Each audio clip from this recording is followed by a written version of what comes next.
Wise news, খবরের সত্যাসত্য 24 ঘন্টা।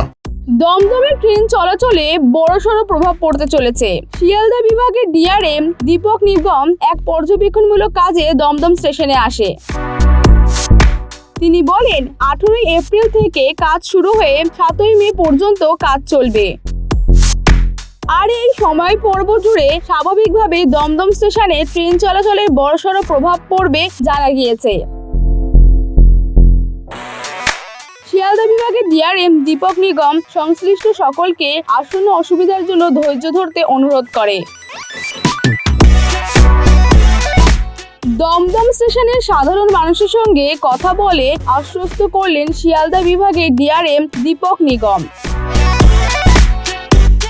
এই সংস্কারমূলক কাজের প্রসঙ্গ তুলে স্থানীয় বাসিন্দা তথা নিত্যযাত্রীদের বলেছেন, একটু মানিয়ে নিন, ধৈর্য ধরুন, একটু সহযোগিতা করুন, আপনাদের আরো উন্নত পরিষেবা দেওয়া হবে।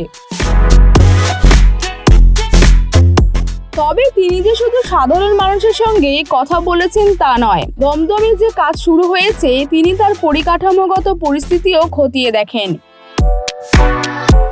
সংস্কার কাজ যাতে দ্রুত এগিয়ে চলে তার দিকে নজর দেন।